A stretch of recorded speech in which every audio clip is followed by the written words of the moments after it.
the one thing they all have in common, I think, is they're hungry. And I know that sounds simplistic, but I believe that's the single most important element that separates the quality of people's lives. It's not just the ability to have hunger, but to sustain it. Hunger means that you want more. You want more of yourself. You want to make a bigger difference. You want to be a better parent. You want to do something more than there is today, and that you don't get satisfied. Most people start out with hunger at an early stage of life and they lose it. But the people that come to me are hungry either because something's happened, they've had a birthday with a 0 on it, they've gone through a divorce, they're starting a business and they know I've got to have a different level, or they're the best in the world and they're always looking for that edge that makes the difference. I think everybody is born with hunger. Like, there's the desire to grow, to expand, to learn, and then disappointment sets in early in life for most people. And then we look to blame something outside of ourselves. And there are many events in our lives that can affect us all. We've all had pain and challenges. But I think if you can find within yourself the part of you that wants to constantly give something more than yourself, if you can find a mission larger than yourself, then you're more pulled to do something than trying to push yourself. And pull has much more power than push. I always say motive does matter. That if your motive is to serve something greater, there is an energy that comes up inside of you. So I feed 2 million people a year because somebody fed my family when I was 11 years old, and now this year we're feeding 4 million. I want to do more in that area. And every business I'm in, that drive just doesn't go away. The capacity to strengthen and increase your hunger is the one common denominator amongst the most successful people. They've never lost their hunger. Most people are hungry to achieve a certain amount, make a certain amount of money, and then they get comfortable and relax, or they get a certain level of fitness and then they relax.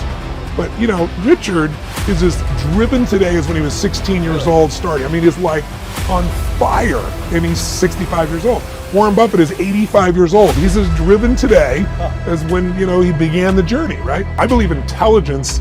I love people that are wickedly smart. And I work to be wickedly smart by educating and training myself and so forth, and training my brain. There's a lot of intelligent people who can't fight their way out of a paper bag, right? Hunger is the ultimate driver, because if you're hungry, you can get the strategy, you can get the answer. If you can't model it, you can find it. So hunger, modeling would be maybe the next best skill. Knowing that success leaves clues. The best way is get around where it's better and things will hit you. Who you spend time with is who you become. How bad do you want your goal right now? Do you want it as bad as breathing? Do you want it as bad as anything you ever wanted in your life? And if you calibrate it at the highest enough levels, what I found is the people that are the hungriest, they find a way. When you know why you want something, when it's desperation, the power of being desperate is something that most people avoid. They think desperation is a weakness. And I'm here to tell you, desperation is one of the most powerful emotions you could possibly possess, because when you're desperate, you find reserves and reservoirs of ideas, talents, and a strength that you don't know you have when you find yourself in a desperate situation. So ironically, the one thing most people avoid in their life, hunger, which is caused by being desperate. When you're starving, you become desperate. So the number one thing we need more than anything to win is hunger, which comes from a state of desperation.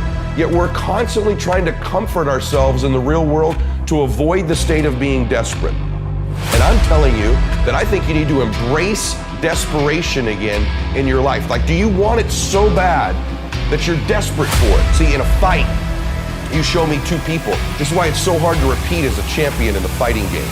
Because you show me someone who's up and coming, who's hungry for that title, who's never had it before, who can taste it, who knows if they win that belt, their whole life's gonna change. They're gonna be champion of the world, all the endorsements, all the money, all their family life, all their parents' lives are gonna change. You show me somebody chasing that, hungry for it, against someone who's just trying to hold on to a title. And that's why most of the time the challenger beats the champ. It's hard to repeat as a champion because the hunger goes down just a little bit. The greatest athletes, the Kobes, the Bradys, the Jordans of sports, have a way of feeding their hunger all the time and increasing it. What separates them isn't just their work ethic, isn't just their talent, although those things matter, isn't just they practice more. What separates them is they're just hungrier. They somehow find a way as they climb up the ranks and win championships to get even hungrier for more, where 99% of the athletes lose just a little bit of their edge once they get that first championship, that first pro contract, that first big amount of money, that first world championship. They just lose their hunger a little bit. And then there's the elite, they get hungrier. It feeds the beast.